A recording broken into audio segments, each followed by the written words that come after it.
25,000 ರೂಪಾಯಿ ಕಟ್ಟಿದರೆ ಸಾಕು. ಅಂದರೆ 25,000 ರೂಪಾಯಿ ಕಟ್ಟಿದರೆ ನಮಗೆ ಗಾಡಿ ಕೊಡ್ತಾರೆ. ಓಲಾದಲ್ಲಿ ಬಂದ್ಬಿಟ್ಟು 652 ರೂಪಾಯಿ. 7 ಗಂಟೆಗೆ ಬಂದಿರೋದು, ಅಂದರೆ 1,000 ರೂಪಾಯಿ ಮಾಡಿದ್ದೀನಿ. ಮಾಡ್ಬೋದು. ಗಾಡಿ ಕಟ್ತಿರೋದು EMI 10,000 ಇಂಟು 30 ಅಂದರೆ 3 ಲಕ್ಷ ರೂಪಾಯಿ ಅದೇ ಇದೆ.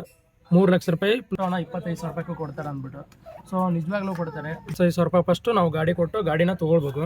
ಆಮೇಲೆ ನೆಕ್ಸ್ಟ್ ಹಂಗೇನೋ ನಿಮ್ಗೇನಾದರೂ ಹೊಸ ಆಟೋ ತೊಗೊಳ್ಳೇಬೇಕಂತಂದರೆ ಫುಲ್ ಕ್ಯಾಶ್ ಕೊಟ್ಟೆ ತೊಗೊಂಡ್ಬಿಡಿ.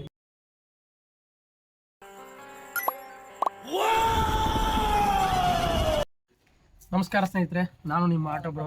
ಸೊ ವಿಡಿಯೋನಂದರೆ ನೀವು ವಿಡಿಯೋ ತಮ್ಲೇನಲ್ಲಿ ನೋಡಿದ್ದೀರ ಅನ್ಕೊತೀನಿ. ಸೊ ಅದ್ರ ಬಗ್ಗೆನೇ ಮಾತಾಡ್ತಿರೋದು. ಆಟೋನ 25,000 ರೂಪಾಯಿಗೂ ಕೊಡ್ತಾರೆ ಅಂದ್ಬಿಟ್ಟು. ಸೊ ನಿಜವಾಗ್ಲೂ ಕೊಡ್ತಾರೆ, ಬಟ್ ಟ್ವಿಸ್ಟ್ ಇರೋದು ಇಲ್ಲಿದೆ ನೋಡಿ. ಅದಕ್ಕಿಂತ ಫಸ್ಟು ನಾನು ಅರ್ನಿಂಗ್ಸ್ನ ತೋರಿಸ್ಬಿಡ್ತೀನಿ, ನೋಡ್ಕೊಳ್ಳಿ. ಇವತ್ತಿನ ಅರ್ನಿಂಗ್ಸು ನಾನು 1 ಗಂಟೆಗೆ ಡ್ಯೂಟಿ ಹೋಗಿರೋದು ಇವತ್ತು. ಅಂದರೆ ಇವಾಗ ಬಂದು 7 ಗಂಟೆ ಆಗಿದೆ. ಸೊ ಇವತ್ತೇನಂದರೆ ನಮ್ಗೆ ಸ್ವಲ್ಪ ಕೆಲಸ ಇತ್ತು, ಅದಕ್ಕೋಸ್ಕರ ನಾನು ಬೇಗನೆ ಬಂದುಬಿಟ್ಟಿನಿ. ನೋಡ್ಕೊಳ್ಳಿ ಇವತ್ತಿನ ಅರ್ನಿಂಗ್ಸು. ಸೊ ಅರ್ನಿಂಗ್ಸ್ ಬಂದುಬಿಟ್ಟು ರ್ಯಾಪಿಡೋದಲ್ಲಿ 134 ರೂಪಾಯಿ ಆಗಿದೆ. ಅದರಲ್ಲಿ ಒಂದೇ ರೈಡ್ ಮಾಡಿರೋದಷ್ಟೇ. ಬಿಟ್ಟರೆ ಊಬರಲ್ಲಿ 292 ರೂಪಾಯಿ ಆಗಿದೆ. ಮತ್ತು ಓಲಾದಲ್ಲಿ ಬಂದುಬಿಟ್ಟು 652 ರೂಪಾಯಿ. ನಮ್ಮ ಹತ್ರಲ್ಲಿ ಇವತ್ತು ಯಾವುದೇ ಡ್ಯೂಟಿನ ಮಾಡಿಲ್ಲ. ಸೊ ಏಕೆಂದರೆ ಇವತ್ತು ಸ್ವಲ್ಪ ಮನೆಯಲ್ಲಿ ಕೆಲಸ ಇತ್ತು, ಅದಕ್ಕೋಸ್ಕರ ಬೇಗ ಬಂದುಬಿಟ್ಟೆ. ಡ್ಯೂಟಿ ಮಾಡೋಕ್ಕಾಗಲಿಲ್ಲ, ಮಾಡಿದರೆ ಆಗ್ತಿತ್ತು ಒಂದು ಸ್ವಲ್ಪ. ಡ್ಯೂಟಿ ಬಗ್ಗೆ ಅಂದರೆ ಡ್ಯೂಟಿ ಮಾಡ್ಬೋದು, ಮಾಡೋಕ್ಕಂತ ಏನಿಲ್ಲ. ಸೊ ನಾನು ಇವತ್ತು ಹೋಗಿದ್ದು 1 ಗಂಟೆಗೆ ಹೋಗಿದ್ದೆ. ಸೊ ನಮ್ಮ ಕೆಲಸ ಇದೆ ಅಂತ ಅಂದ್ಬಿಟ್ಟು 7 ಗಂಟೆ ಆಗಿದೆ ನೋಡಿ, ತೋರಿಸ್ತೀನಿ ನೋಡಿ. 7 ಗಂಟೆ ಆಗಿದೆ. ಸೊ 7 ಗಂಟೆಗೆ ಬಂದಿರೋದು, ಅಂದರೆ 1,000 ರೂಪಾಯಿ ಮಾಡಿದ್ದೀನಿ. ಮಾಡ್ಬೋದು, ಡ್ಯೂಟಿ ಇಲ್ಲ ಅಂತ ಏನಿಲ್ಲ. ನಮ್ಮ ಪ್ರಯತ್ನ ನಾವು ಮಾಡಿದ್ರೆ ಡ್ಯೂಟಿ ಆಗೇ ಆಗುತ್ತೆ.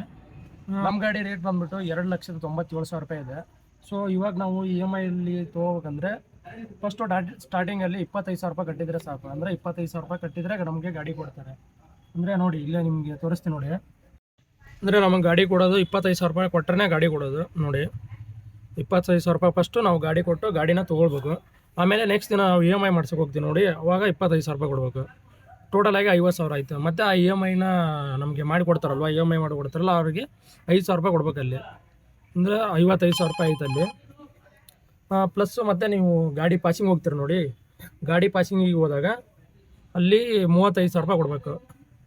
ಟೋಟಲಾಗಿ 90,000 ಆಯಿತು. ಅಂದರೆ ನಾವು ಒಂದು ಗಾಡಿ ತೊಗೋಬೇಕಂದ್ರೆ 90,000 ರೂಪಾಯಿ ಕೊಟ್ಟರೆ ಸಾಕು.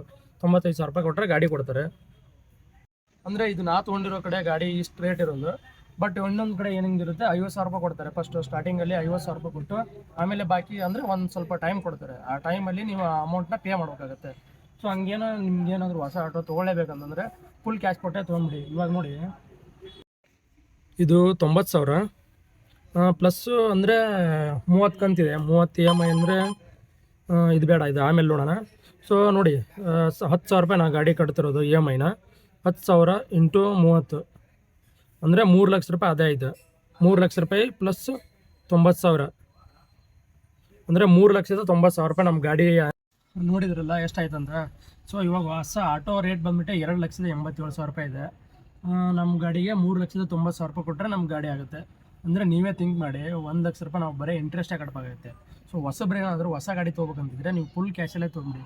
ಯಾಕಂದರೆ ಸುಮ್ಮನೆ 1 ಲಕ್ಷ ರೂಪಾಯಿ ವೇಸ್ಟ್ ಆಗುತ್ತೆ. ಇಲ್ಲಾಂದರೆ ನಮ್ಗೆ ಅಷ್ಟು ಕಾಸಿಲ್ಲ ಅಂದರೆ ನೀವು ಸೆಕೆಂಡ್ ಗಾಡಿ ಓಡಿಸ್ಕೊಳ್ಳಿ. ಹೊಸಬ್ರು ಏನಾದರೂ ನೀವು ಗಾಡಿ ತೊಗೋಬೇಕು ಅಂದ್ಕೊಂಡಿದ್ರೆ ಹೇಳಿ, ಬೇಕಾದ್ರೆ ನಾನು ಕೊಡಿಸ್ಕೊಡ್ತೀನಿ. ಅಂದರೆ ಕಡಿಮೆ ರೇಟಲ್ಲೇ ಕೊಡಿಸ್ಕೊಡ್ತೀನಿ. ಅಂದರೆ 5,000 ರಿಂದ 10,000 ರೂಪಾಯಿ. ನಮ್ಗೆ ಅವಾಗ ಹೊಸ್ದಾಗಿ ಬಂದಿದ್ದು, ನಮಗೇನೂ ಗೊತ್ತಿದ್ದಿಲ್ಲ.